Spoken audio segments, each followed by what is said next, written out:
Good morning, everyone, and welcome to the panel. It's great to see so many people here and to have so many people joining us online. I think you're in for a really exciting and insightful hour. We've got a great panel lined up, and we're going to get into some really practical tools that companies all across the jewellery industry will be able to use, but more of that in a moment. So the focus of the panel, as you know, is to highlight some practical tools and frameworks, but to do that against the backdrop of geopolitical shifts and trends which we've all been aware of that have been happening in the market. We'll talk about a couple of specific tools in particular, including the wheel and how it can be put into practice, and also some tools from the Watch and Jewellery Initiative 2030. And the intention is that the session will offer insight and challenge that can inspire urgent action, but also to help companies across the jewellery sector to take action. So I'd like to introduce our panelists. First of all, I'm Jon. I'll be moderating today's session. I've got 25 plus years experience in ESG, and I've been involved with Cibjo now for 3 years, including developing the wheel that many of you will be familiar with, which was a couple of years ago, and also the measurement guidelines, which came out last year. Wesley is the chair of the Laboratory Grown Diamond Committee, and has also been involved with some of those tools over the last 2 or 3 years, and has 25 years plus experience of ESG and a wealth of experience of the diamond industry in particular. Helen is joining us online from the UK, and Helen gives us a much broader and richer context around ESG, not only from this industry, but from a whole range of other industries as well, which is going to be really helpful on this panel in framing the context for what's happening in the jewellery initiative, in the jewellery industry. Good morning. Jon, again, has a huge amount of experience in ESG, president of the Sustainable Development Commission and Cibjo board director, and head of sustainability strategy and climate change at the World Gold Council, plus a whole load of other experience as well, including convening the Gold Principles Group. And Jon has more than 20 years experience working in precious metals, jewellery and sustainability. And then Iris, adding even more experience to this panel, director of the Watch and Jewellery Initiative 2030, over 20 years experience in the jewellery sector, but also ESG and sustainability, and vice president of the Cibjo Sustainable Development Commission. So I wasn't going to go through every bullet point on this slide. There's probably 100 bullet points that aren't included on the slide as well. I guess the key message here is we have a very experienced and knowledgeable panel on the jewellery sector and ESG, including in other sectors as well. Before we dive in and I turn to the panel, and I promise not to do all of the talking here and make sure that the panel are providing their insights, I just wanted to set the context. So I was going to start with progress, in particular over the last year. So this is the largest offshore wind turbine project in the UK. It's a 26 megawatt wind turbine. These things are the height of a 60-story building, and they can power 55,000 homes.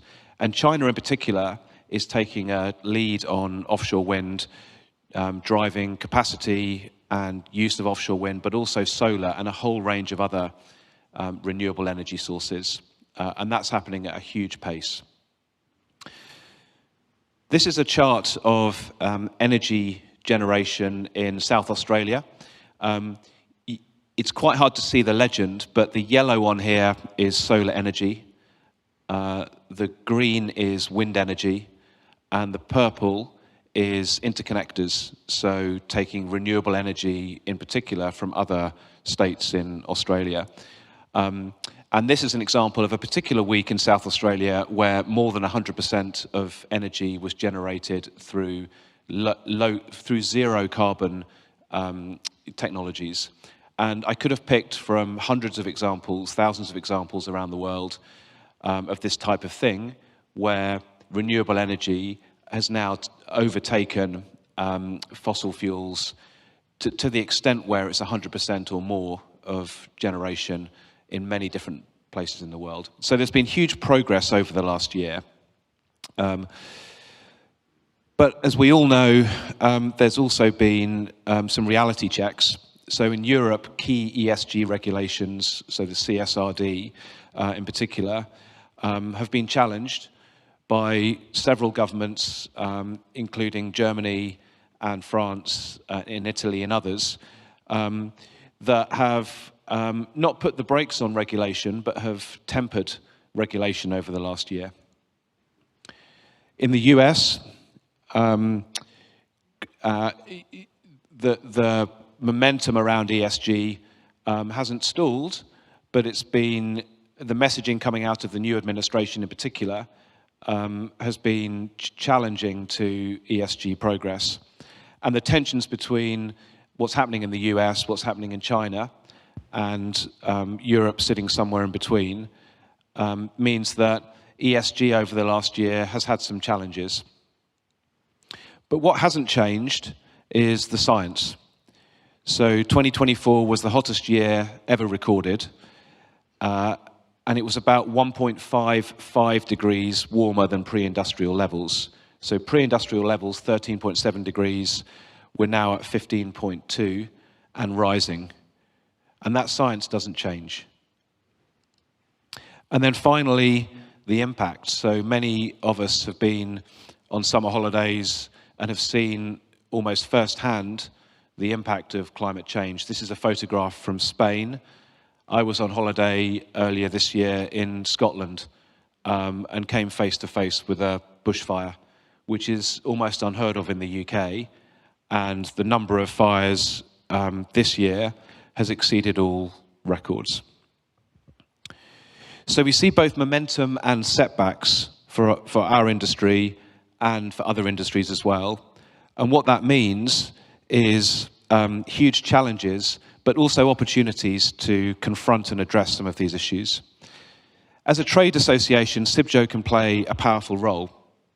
So while it can't force adoption, it can educate and support its members, and it can provide tools such as the wheel that I mentioned before and others, and sector guidance that can help members with a path forward. And that's exactly what the panel is going to explore today. The challenges that we face and the practical tools that can help us turn ambition into action. So before I pose the first question to the panel, here's one for the audience. Hopefully you're all paying attention. The question is, according to the United Nations, how many people worldwide are highly vulnerable to the impact of climate change? So how many of you think it's more than 500 million? I can see most people, a few people have got their hands up. Keep your hand up if you think it's more than 1 billion people who are affected. And if you think it's more than 2 billion, keep your hand up. And if you think it's more than 3 billion. So well done all of those people who still have their hands up. The figure comes from the UN's IPCC, and as of their 2022 report, 3.5 to 3.6 billion people, so that's nearly half the world's population, are already living in conditions that make them highly vulnerable to climate change. So this means high exposure, high sensitivity, and limited ability to adapt. And in fact, in these vulnerable regions, people are 15 times more likely to be vulnerable to climate change. John, may I just step in? And the climate crisis is a gender crisis. So women and children are much more impacted. I was just about to say that, Iris, absolutely. You took the words right out of my mouth. Thank you. So, without further ado, I'd like to ask the panel just to pick up on some of those themes and topics and provide their own perspectives on how ESG expectations have shifted over the past year and what that impact has had on how companies are responding. And perhaps I'll turn to you, Jon, first, if that's okay. Sure, thank you, and good morning, everybody. Thanks again to the IEG and Cibjo for this opportunity to speak. The last year or two, we've seen several shifts. We've seen shifts in response to what I would call specific political cycles. And you mentioned the US, and we can't avoid acknowledging that has shifted a lot of the messaging, the communications within the US. It's obviously shifted, regulations or shifting regulations. So the response to what we might call ESG expectations or sustainability objectives, the response in some quarters has undoubtedly changed. How has it changed? It's reasserted short-termism. It's very difficult now to find politicians and some investors who are willing to look beyond the political cycle. That said, you said the science remains the same. There's also a lot of the existing commitments still exist. They're just not being talked about. There's an element of, dare I say, fear in expressing your commitment, but that doesn't necessarily mean the commitment's gone away. And so you often see actions remain, they are just not discussed in public. And that is specific, I think, largely to the US context, although we've seen it in some parts of Europe and elsewhere. So the question of expectations is the expectation of who? The expectation of the consumer, the expectation of society at large, or specific pockets in specific geographies and demographic sectors. The key aspect, I think, is you have to say, okay, well, what does it look like if you look beyond the short term? What were the motivations for us to start to commit in the first place? And they remain, they endure. And so you focused on climate change. Iris quite rightly mentioned gender and social impacts. And one of the things I would say is, in terms of what you call ESG expectations, what we have also seen is a broader acknowledgement that these things are interconnected. So yes, we've got headwinds, we've got responses to the political cycle, which will undoubtedly be, I think it's fair to say, temporary, because political cycles do not endure. But then you've got this broader recognition that climate, nature, and social impacts are interconnected. And I think, commendably, there is now a momentum to say, okay, well, we need to combine our actions, start to build our understanding, particularly when it comes to nature and some of the social impacts that we haven't previously been very good at measuring. So temporary headwinds, enduring long-term objectives. Thanks, Jon. And that's a very optimistic and positive message, actually, which is great. I think it's key to talk about the opportunities as well as the risks, because the science, as you say, sounds overwhelmingly alarming. Yeah. That said, the response to the science is actually potentially an opportunity for progress. It can be an opportunity for growth. And I think we need to sometimes reframe the discussion. In climate, we spent a long time talking about the sheer challenge and impacts, the negative impacts of climate. But there are great opportunities to resolve not only climate, or to at least moderate the climate changes, but also solve other problems in doing so. So I think optimism is key. Thanks, Jon. Iris, it'd be great to get your perspective, just building on Jon's comments, please. Well, I think I'm very aligned with Jon's perspective, and I'm also quite optimistic in the sense that if you look at the defining sustainability over the past 20 years, you know, it came from originally really community, philanthropy, corporate social responsibility. Now it's always sustainability, which has become a buzzword. I think through the times we are now, it's really about business resilience. And I think that's the good news for sustainability people, that the topic has become actually a more strategic imperative because of the mess we are in. We are, you know, because we're talking about heat waves or droughts or water. These are all key topics actually that are connected to operations. And I think that's where there's an opportunity for sustainability to be really at the core of the business function across business, and it has to be centralized. And I think originally often you saw that sustainability departments were a bit disconnected by the corporate office and by procurement, etc. And today we don't have that time anymore. We cannot waste that time. So we need to think about longevity, we need to think about operational efficiency, we need to de-risk, we need to manage compliance. I think a second point I want to make is, yes, even though there's omnibus, and for several political reasons, the direction will continue to be more transparency and traceability for our industry, and that means we need data.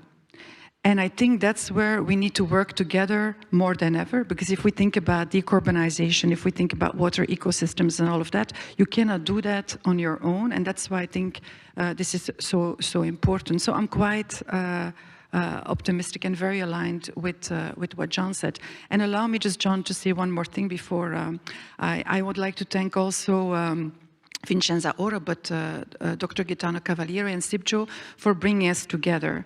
Because it's the first time I think that the industry should really realize that we have no time to waste. We need to now be collaborative.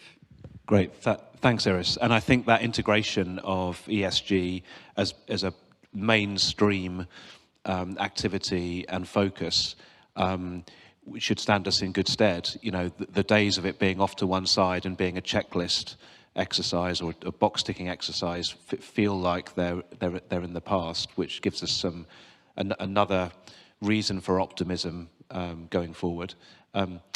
Wesley, how do you see it? In particular, perhaps you could give some perspective from the SME's perspective. Absolutely. Thanks, Jon, and I couldn't agree more with Jon and Iris. I think what we've seen with the political change has really been that many companies who've had the chance to not do anything, this has given them the chance to continue to do nothing. And I think from an SME perspective, often they don't have their own sustainability departments. They're very much trying to do it themselves, and it's given them a chance to not do anything more. Although there are some SMEs in particular who are already on this journey, who are continuing to do that, and they feel as though they really need to do this more because they need to show that really this is important for their business. So I think it's really given the chance for those who've been reactive to do nothing, and those who want to be proactive continue to be proactive, which unfortunately just means you've got a greater gap between those who are driving ESG versus those who are not. And I think we need to do what we can to encourage those who have given the chance to not do anything to do something. Great, thanks Wes. And I guess one of the things that comes out of those comments is this affects everybody. SMEs in particular have specific barriers and challenges, but actually across the industry, across Cibjo, everyone can make a contribution, and this is something that affects everybody. So Helen, perhaps I can turn to you now for a perspective, a broader perspective, based on your work in this and in other industries. Good morning. Thanks, Jon, and good morning, everybody in the room and online, and good morning to my friends on the panel.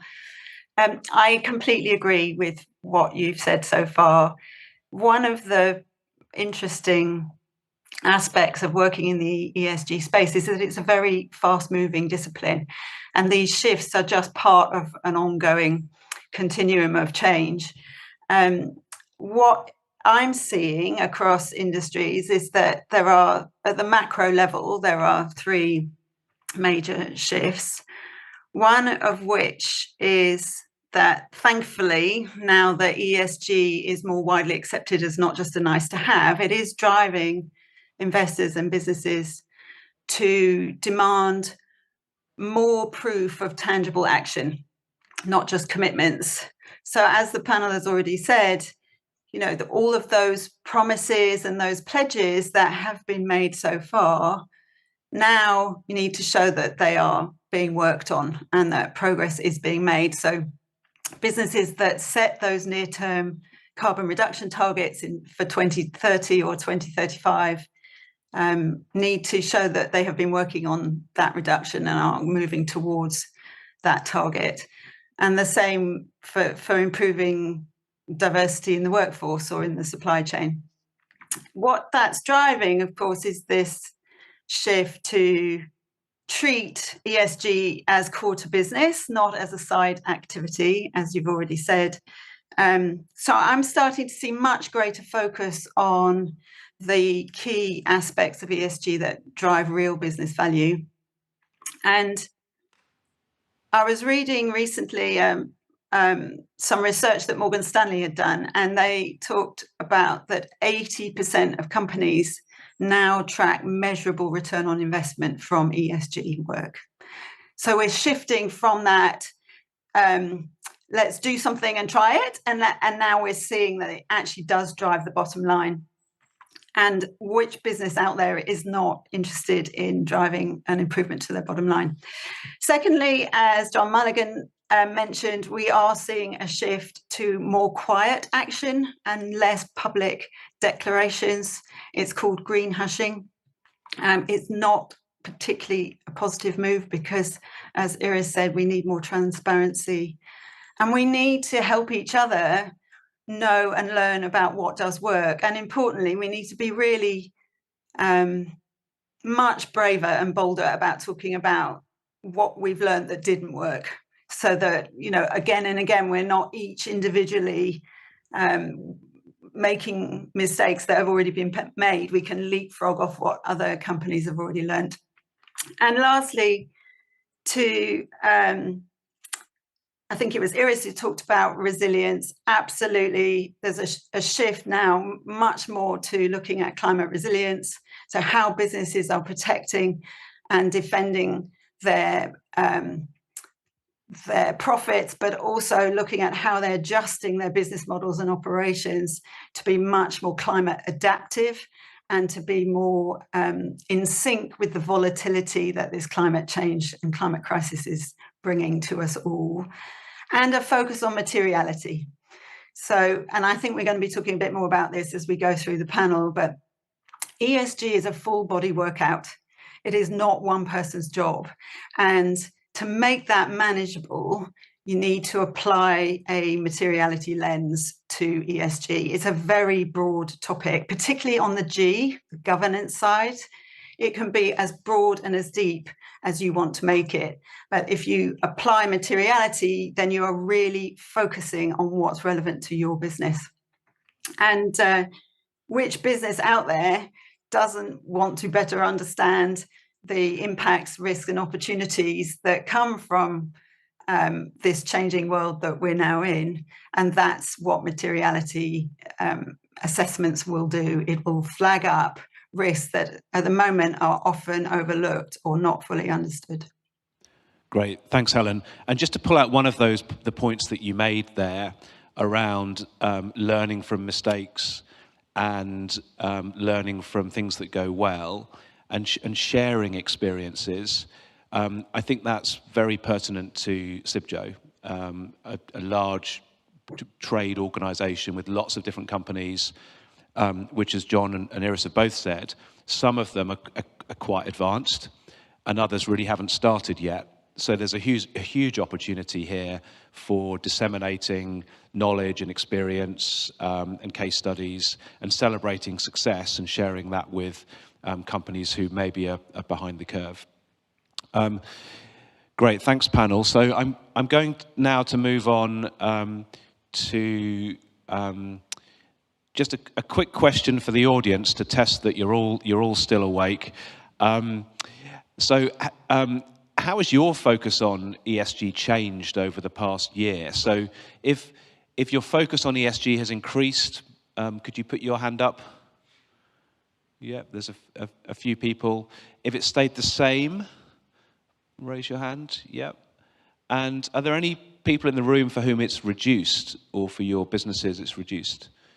Okay.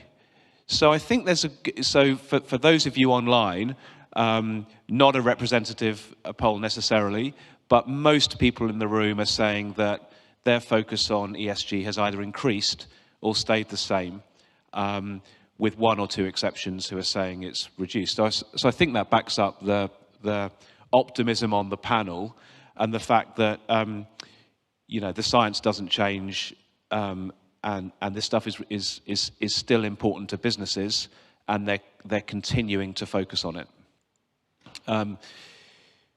So, having said that, there are still significant gaps and challenges and barriers. So, I'd like to ask the panel now just to comment on what some of those barriers and gaps are still. So perhaps, Iris, can I turn to you first? What do you see as the major barriers and challenges out there that remain? So first of all, I think, unfortunately, not yet the topic is often integrated strategically at the C-suite level. So then I'm talking about the bigger companies, I would say with exceptions of the big brands. Second, I think it's also about the SMEs, because I think for the SMEs, they are often the partners of many of those bigger companies. So the bigger brands, they are asking data, information, compliance requirements, implementation and operationalization of legislation. And these SMEs, which I deeply admire, are small family businesses, like you rightly said, Jon and Helen, who don't have that capacity. And we are looking then from de-risking to opportunity to capacity building. So it's really, I think, that suppliers are the extended family, and we need to see it as one family. So I think it's mindset, I think it's suppliers' engagement, capacity building. And then I think it's a topic that is really important, is that the industry for the past 25 years, when I came in early 2000 with the Kimberley process, the big topics were social justice. We looked at decent labor, human rights, in all of those topics. Well, today we need to think about just transition. We need to think about the interconnection between climate, nature, and human rights. And that's where we need to go deeper, Jon, because today still too many people are using human rights due diligence even as a tick box exercise, which it's not. It takes a lot of energy, it takes a lot of commitment, it takes a lot of collaboration in the supply chain. So I would say the last challenge is real, genuine collaboration. Yeah. And I really also liked what Helen said is, if we want to do this well, we need to do it based on the right methodology, taking the right time, using the right consultation and multi-stakeholder model to be able to do that double materiality so extensively, which is good for the whole industry to protect the integrity, because we are an industry of trust, and trust is the biggest currency. If that's breached, who are we then as an industry? Great, thanks, Iris. And it's interesting hearing you there, that you have obviously spent a lot of time at the Watch and Jewellery Initiative thinking really deeply about what the challenges are, because if we don't think about the challenges and what makes it hard for companies, then we can't address those challenges and we can't make progress. No, and allow me to congratulate you, Jon and Helen, and with Dr. Kitano and all of you on, building that wheel. I think it's such an important step for the industry to understand there is an agenda, right? We don't need to reinvent the wheel. There is the wheel, there is the vision of 2030. We need to get everyone on board. I think that's where the Responsible Jewelry Council, the initiative, Cibjo, the World Gold Council, united, we can really scale this. And then we'll be able to protect the integrity of the industry. Thanks, Iris. I'm going to suggest that we come back to solutions, because I think there are some great solutions that are being developed and tools in a moment. For now, let's stick with barriers. And Jon, perhaps you could share your thoughts. Thanks. So the question says, what are the biggest gaps? And it's already been mentioned, Wes mentioned, that the gap between the leaders, those that are resourced, aware, already acting, and the rest. And I think that the danger, the risk is that gap widens and you get disengagement, particularly from the SMEs and the small businesses. So we have to find ways of narrowing the gap. And I mentioned optimism. Very frequently, as when you seek to be an agent of change, you need to find the incentives. What incentivizes change and what simplifies it? And so, with my experience, thankfully, privileged with the Watch and Jewellery Initiative and with Cibjo, whenever we've tried to define the tools and resources you're talking about, the first obstacle we overcome is how do we make this accessible and simple enough for those that aren't previously aware or acting? And then how do we try, and this is something we still need to do, how do we try and articulate the opportunity, the incentive? So I think we'll come to the tools.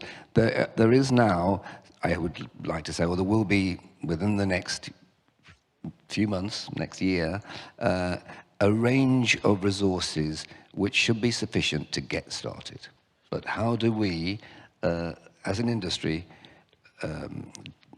try and converge, try and address that fragmentation, because this is the difficulty. One of the difficulties in the jewellery sector is you have a vast dispersed industry in pretty much every country in the world that's facing the consumer, but hasn't really necessarily understood the supply chain going back upstream. And I think trying to articulate the opportunity to make that engagement easier, and then everybody said it, avoid that fragmentation, in fact, address it by saying, this is the incentive to start to move together. Yeah. So there's some themes in there that come through very strongly around the gap between those that are moving ahead more rapidly in this area and those that aren't. Also, you talked about the challenge of a fragmented industry. Iris, you talked about mindset. We touched on tools and businesses not having the tools that they need in order to make progress. Helen, if I can just turn to you, are these barriers typical of other industries? Do you see others? Is Cibjo different to some of the other industries that you work in? No, they're definitely not alone here at all within the jewelry industry. I see it across lots of other industries. It's definitely a mixed bag, geographically and between different sizes of companies. And yes, there is this gap between intention and execution. I think, ESG just is not showing up enough on the board agenda, or whatever the highest level of executive oversight that exists within an organisation. So much smaller companies may not have a more formalised board structure. It may be a committee, but it's just not there enough. And to close that gap that we've been talking about, we do need to have more top-down leadership on ESG topics. I ask every company that I work with, if you have 15 minutes with your board or that most senior executive level oversight, what would you want to talk about? And the answer that I typically get is, oh, it never comes up. And, that needs to change. And, that yes, we know that there's complexity around not having a single standard, a consistent standard across that all companies can follow. But we are seeing much more standards being produced for SMEs. So, I'm optimistic that is moving in the right direction, and that will help close the gap because it provides a bit more of a framework for SMEs. As John Mulligan said, there's more and more tools that's coming out through Cibjo and through our other related initiatives that are supporting. But I think that, this gap at the board level, and this gap around an awareness of the business opportunity and the business benefit, the drivers of value, real value creation, is still at a relatively low level. and more work needs to be done there. Thanks, Helen. So we're going to focus in now on a couple of elements that can address those barriers. So the first of those is tools which Cibjo can share and provide to its members, but closely linked to that, in my mind, are examples of those tools in action and the ability to use those tools, particularly by the leaders on ESG, and to transfer that knowledge and that experience to others who maybe are less familiar with those tools. So just before we dive into that, a question for the audience. Just trying to get the next slide up. Question for the audience.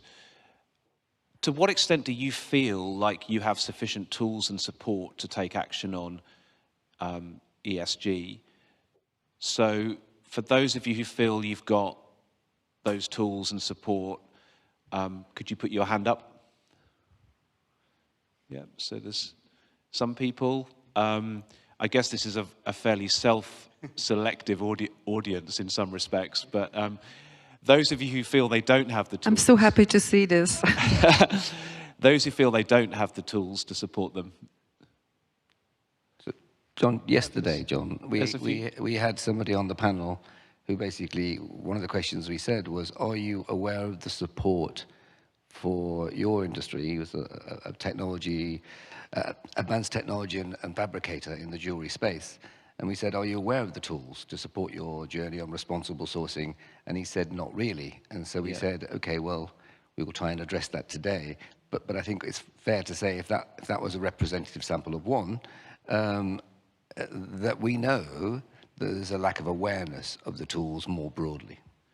Yeah, and I think even in this audience, actually, there were a small minority of people who put their hand up who were saying, I guess, two things. One, no, there aren't enough tools. We could do with some more tools. And others who are not aware of those tools, like the person that you mentioned, John. So what we're going to do now is share some of the tools which are available to Cibjo members. And I'd like to start with Wesley, if that's okay, Wesley. Of course. Do you mind sharing the slides?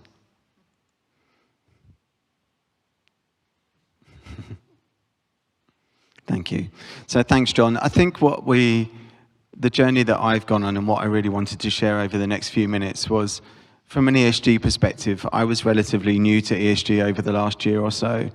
But what I felt was important is to share that with the group here, and how can we use the Cibjo tools, which have already been shared practically for SMEs. I think ultimately that gap we were describing of SMEs and big corporates is clear, and really what I wanted to do is be an example. So I work in De Beers Group, which many of you know, but I also work in a group called Frevmark, which is effectively an SME within De Beers Group. We have less than 100 employees, and I felt we don't have any sustainability experts within Frevmark, and so I took up the mantle of being that sustainability expert, if you like, to take it forward to see how do we address ESG within Frevmark. And what I realized, actually, even before I started that work using the Cibjo tools, I needed to make sure that I could justify internally, which I think is not unusual for SMEs, why I was doing this work. And if someone said to me, why am I spending this time? I knew I had to have an explanation. And so what I've used here, this is a slide which Helen shared in January, which ultimately tells us that the business case for measuring ESG is strong.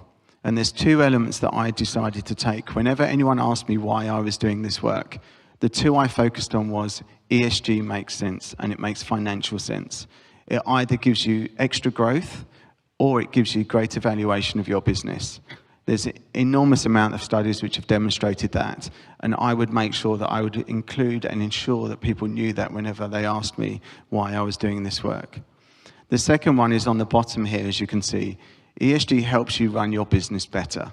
And I've already found that even in the work that I've done so far, that when you start to look at the energy usage, when you start to look at your water usage, when you start to look at the practical elements within your business, you can see savings immediately. And I think these are the practical elements that I needed to make sure I had in my armory when anyone asked, why are you wasting your time on this ESG work? And this has really helped me in my first stage. The next thing I needed to do was ultimately go back to the principles that we shared in 2023. This is the wheel that Iris just touched on, and which I hope many of you are familiar with. But again, this is reminding ourselves, this links directly into United Nations Sustainability Development Goals. This is why we produced it, and something that people could use themselves. And then, certainly the most important step was when we started giving 10 steps. And this is what we published in January, 10 steps that we did with Helen, with Jon, both Jons, in January to show how do you start this process. And really this was what I did myself. I thought, I'm now representing Frevmark. How do I do this as an SME? So we needed to nominate an owner responsible. That was me. We needed to familiarize ourselves with the 14 ESG principles. I did that again. But the most important step, and the one I didn't realize until I went through this work myself, how do you identify the most important topics to focus on for your business? And I didn't even know what materiality matrix meant until I started to do this work. And I realized that as an SME, they probably don't know what materiality matrix means either. And this is what I needed to start to investigate. So if you look on this chart here, this is my own materiality matrix. And what I did, it took me actually quite a bit of time to find one which I felt was right. There's a myriad of examples online. But this is the one which really worked for me and worked for us as an SME. So on the left-hand side, you can see what is important to our stakeholders. And then on the bottom axis, what is important to our Frevmark business, either from a growth perspective or from an impact perspective. And by combining these two, this is the important aspect for us to prioritize what was important for our business. So if you look at this particular chart itself, you'll see that I've laid all of those 14 principles which were in the wheel in terms of importance. Anyone can do this. Any SME can do this. You can do this tomorrow. But I didn't know this even existed or how to do this. And I'm just going to take you through one of the examples that I've got on here. So ethics and transparency. From a Frevmark perspective, this is extremely important, and that's why it's on the top right-hand corner of this particular chart. It's important to our stakeholders, and it's important to our Frevmark business. We're a responsibly traced diamond brand. We need to make sure that our stakeholders, our consumers, and also our business do this properly. So if I use the tools that Cibjo gave to us, what did I then need to do? So I took the measurement guidelines which were published in January, and I said to myself, step 2, identify the priority areas of measurement. What metric can I use within that area to demonstrate that we are doing the right thing, and where do we sit? So I looked through all of the metrics that were published in January, and I said to myself, for ethics and transparency, the one I need to focus on, do we have a code of conduct? Do we have other business policies which are endorsed by the top management? And I realized that actually, even just by choosing one metric, I started on that journey.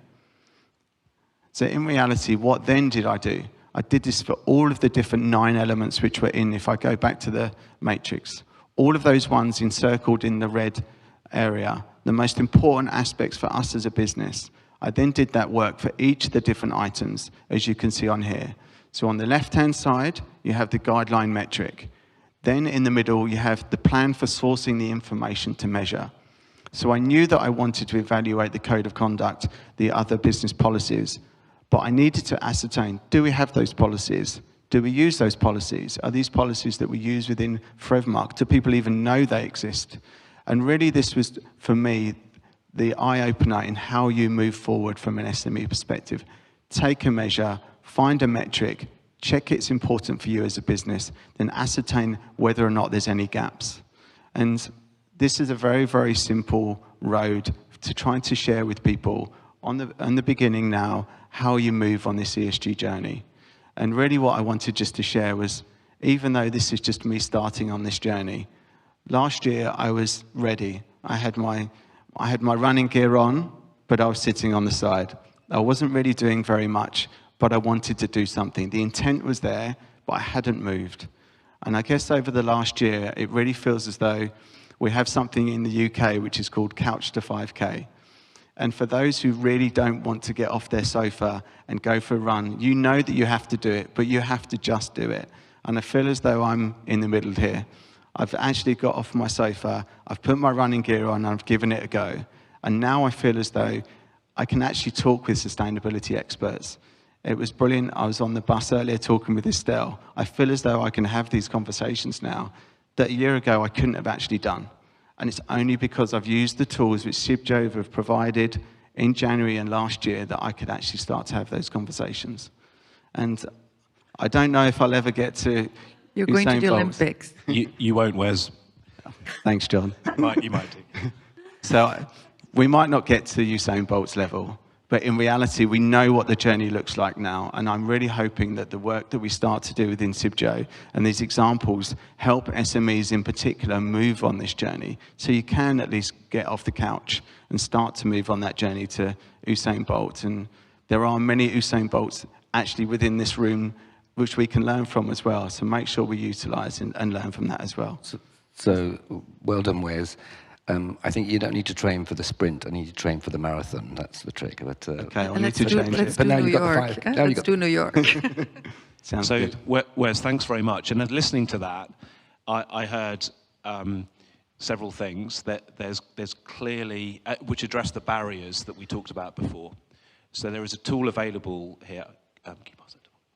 There's a tool available here which can enable an SME to take action. But as importantly, there's a story around it now of a real SME that has gone through this, as Wes puts it, the couch to 5K, of using the tool and telling others across Cibjo how they used the tool, the value it created. And you can tell from Wes, right? When he first thought about this, it was a daunting undertaking. He was probably thinking, oh my God, I've got to do this ESG, DMA, went online, lots of different approaches. But now he's energized, he's done it, and he's still going.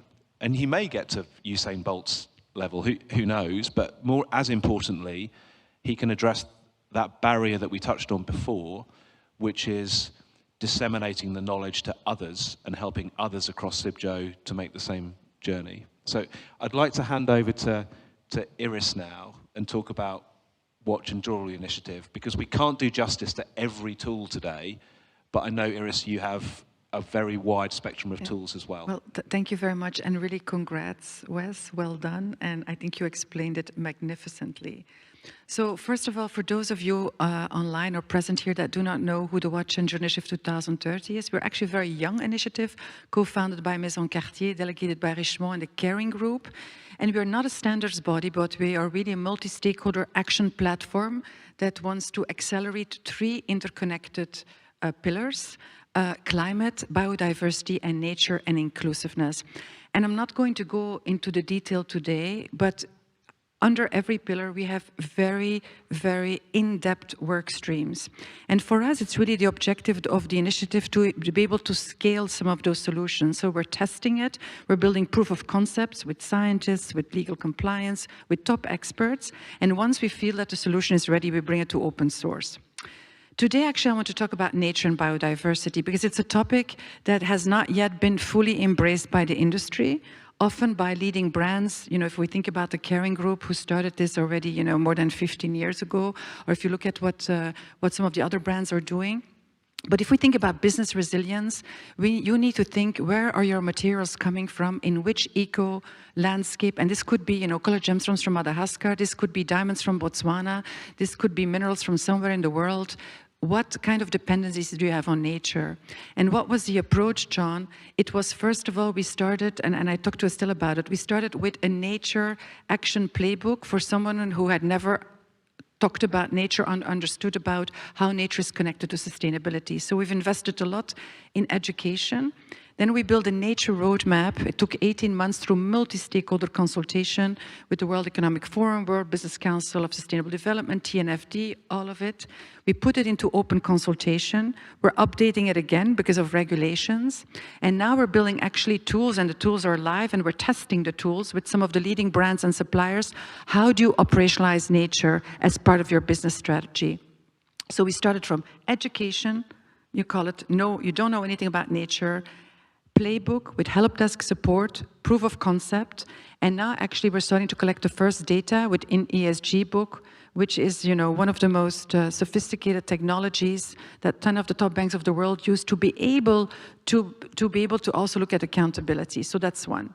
Gender, I'm not going to go too much into detail, but as you know, we have our 3rd year of collaboration with UN Women.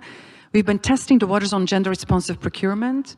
If we want to accelerate the gender agenda in our industry, which is so important, we need to see that we have more women at the top, more women in governance across business functions. But at the same time, how much do you know that you're buying from women entrepreneurs? So we've been working with UN Women, we're working on tools, and I would really invite you to join in. You're always welcome to participate, and we'll be coming out with a very big update in January in Davos on that collaboration. And then something what I'm particularly proud of with humility is the Impact Action Journey Framework. This is a fully digital solution with educational support, and we're working closely with Cibjo on some of this work to really operationalize, to help companies of different sizes to be able to implement those 3 interconnected pillars. And the beauty is that you actually have live data that you can continuously update, and the tool is fully aligned with international policies. And that's where we also believe we have an important role. We don't want to reinvent the wheel. We believe that it's very important to operationalize legislation and standards. And then I think finally one hot topic also is living wage. As you know, we have a collaboration now. We've done 6 months of education on living wage, and we're doing now big gap analysis and framework building to help the industry advance on that topic, because if we're able to get the concept of living wage right into the value chains, we will contribute to development. So I just want to reiterate the message that the initiative is here to work together with all of you and also to share what we have in open source once we feel it's ready. Great, thanks so much, Iris. It's quite hard to do justice to all these tools in such a short space of time, so well done, Iris and Wes, for doing that. As you'll see, there's a very large number of tools available, and just to show you a snapshot of some of those, these are all tools which are available to Cibjo members. We've talked about some of them today, Iris and Wesley. There are others on there as well. Jon, did you want to just say a couple of comments on this, and also maybe the practice group as well? Sure, and so the list there is it's a partial list, but it's indicative of the fact there are a lot of reference points and tools around, and it's great to hear people actually implement them. If you're responsible for writing these tools, you would never really know how much they're being used unless you start to talk to the people using them. So great. Within Cibjo, I talked yesterday about responsible sourcing being foundational. Within a matter of months, we'll be planning to publish a revised responsible sourcing blue book. So it's 5 years since, over 5 years since the first one was published. So now we're updating it. So there will be a foundational blue book on responsible sourcing, but there will also be, and some of you have very kindly reviewed it over the last year, a fundamental ESG and sustainability reference guide, which is fairly substantial, but it seeks to draw this stuff together. So it seeks to include all of these resources, references specifically to the Watch and Jewellery Initiative and other resources, references to the Responsible Jewellery Council, references to all of the regulatory framework. It's a fairly substantial piece, but you can dip into it to find what's available in terms of some of the resources we've found. So I see that as a foundational, fundamental reference guide, and that will also be published soon, and that makes specific reference, of course, to the implementation tools such as the wheel. So The idea being that once both the updates and the new material is out, Cibjo, along with the Watch and Jewellery Initiative and others, will have provided, I think, a fairly comprehensive range of reference points. Now, the question is, how do you get people to use them? And that's still a question. I think going forward, I think I speak for hopefully... Hold that thought. Okay, Jon. thank you. Yeah, because one of the things that I think we wanted to do as a panel today was to combine the tools, which as Jon has described, there's a wealth of tools that are available, with the stories. And you've heard one of those from Wesley of how they're being used, which I guess is one way to bring them to life. Before we close, we've got 5 minutes left. One of the things that I won't ask this question to the audience now, but want to lodge with everyone who's watching online or who's here in the room, getting involved in developing these tools and using them is really important, because probably today we're talking to people who are the leaders in ESG and who are more up to speed with things like double materiality assessment and some of the other tools that we've talked about. So it's really important that those of us who are further up the curve help those that aren't. Use the tools, tell others about the tools, and disseminate them throughout Cibjo.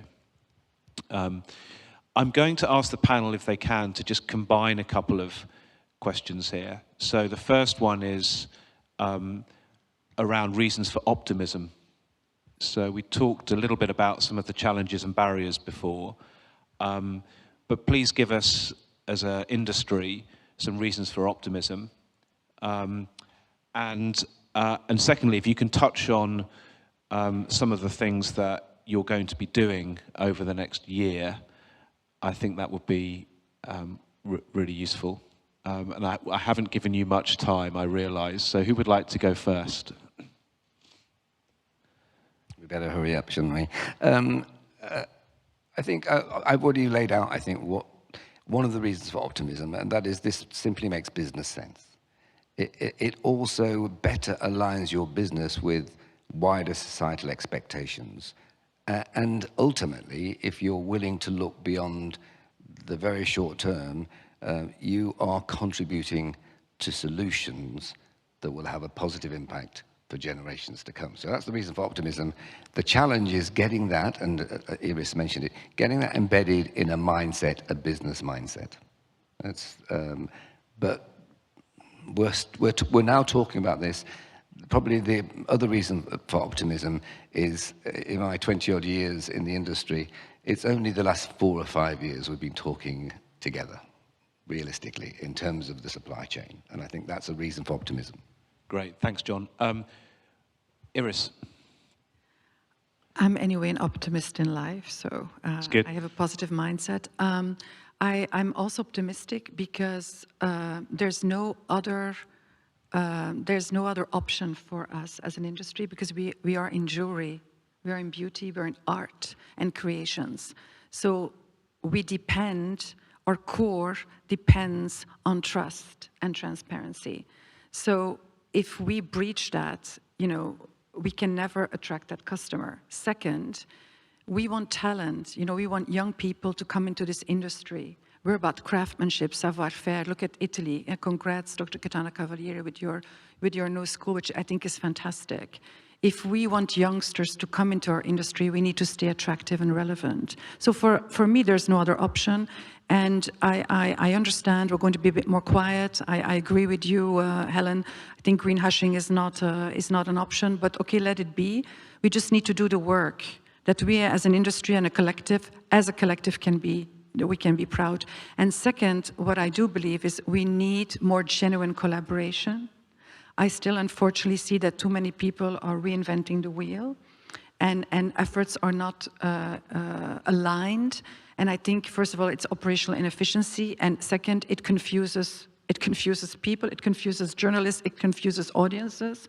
So I'm very grateful to Cibjo for really, I think for the first time, uniting the industry. And I think Dr. Gaetano Cavalieri, I think you're the only one actually who can bring everybody around the table to really work together.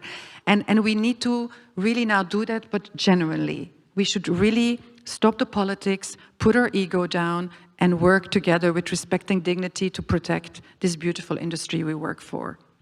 Great. Thanks, Iris. I see we're coming to the end.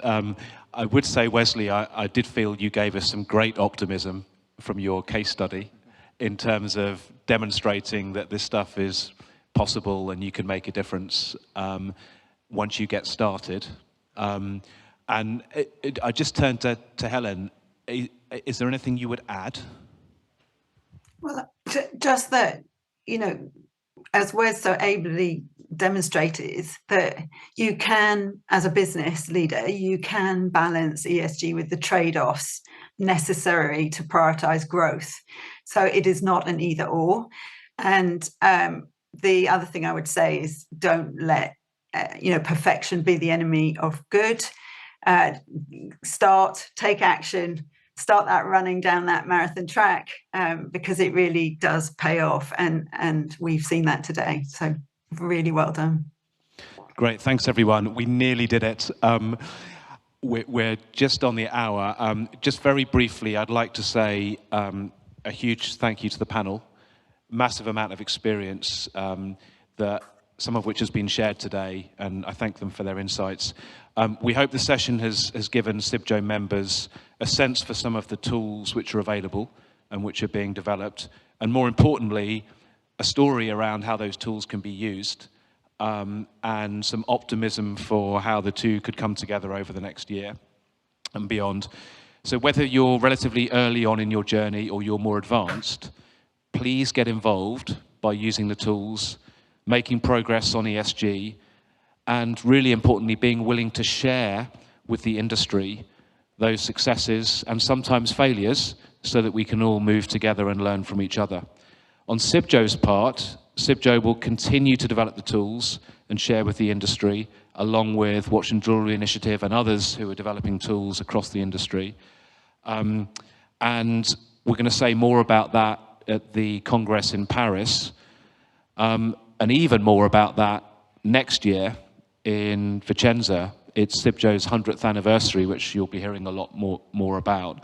It really feels to me like there's an opportunity here to bring together the toolkit, all of those really useful tools, with success stories and stories of how the tools are being used over the course of the next year and beyond. So that's all from the panel. I can see Gaetano here waiting in the wings. I'm going to hand over the microphone. Thank you very much. Let me first thank you, Jon, and this esteemed panel, and Helen, that unfortunately this time is not with us, but present on the screen and obviously in the spirit. I would like to go back to one of, this one. I was sitting quietly in the audience, but after what I heard, congratulations for what I heard, and after what I saw coming into the room, this esteemed, selected audience present, but even more esteemed audience online. But passing by, I saw a room, and I saw what was the subject that they were talking about, with the number of people, maybe 80, 100 people in the room. So I was wondering, what is the difference? Because a room is small, with 100 people in, and the room or theater like this, with a selected audience in person, and again, a more selected audience online. Well, I enjoyed when I saw this slide. Thank you, Wesley. And I see that the ESGs and the 17 Sustainable Development Goals, on which I am personally involved since 1998. When I was talking about corporate social responsibility, the people was looking at me like somebody's coming from Mars. Today, maybe instead of coming from Mars, it's coming from the moon because it's closer. But still, I can feel a distance. I am very privileged to be part of quite all the organization in the world as founding members or board members and so on. But, and I said yesterday that we can make our full compliance towards our mission statement working collectively. And this is the example, seated in a site, running in the field, running at a high level of competition. If the people do not understand, or maybe sometimes they are too busy in making their living, and if they do not understand that because of this, because the will, because the goals, because the ESG and so on, they can dramatically improve their business and make more money. So there are only two elements. Or is our fault that we are not capable to communicate properly? Or is the fact that the people, even though we are doing every effort, and by the way, we will never give up, we will continue, and we will continue with much more enthusiasm than what we have done up to now. So my closing remark is, please use it. We are putting together collectively Cibjo, Watch and Jewellery Initiative, World Gold Council, the Beers, Responsible Jewelry Council, World Diamond Council, and so on. Tools on the table. If are not fully understandable, please give us your support and criticize. We certainly are there to take all these inputs very seriously. None of us is God, because there is one who lives in the penthouse. But on top of it, if we don't make and comply with all these things, well, business has changed and is constantly changing. And I believe that in order to meet the markets and the consumer, which are highly informed, also about ESG, sustainability, provenance, transparency, certification, and so on, well, I think that we will not comply with our role. We do our role because of passion, not because of money, which is a completely different concept. And we do with passion because we want this industry to grow and flourish much more than what has been done up to now. We are contributing. We want to see your contribution for those that are not in the room or not online, much more visible. Thank you very much. Thanks, Gaetano. Thanks again, everybody. And thanks again to the panel. Thanks, Jon. Thanks, Jon. Bye for my friends on the panel. Thanks a lot, Helen. Helen, can you still... Bye-bye.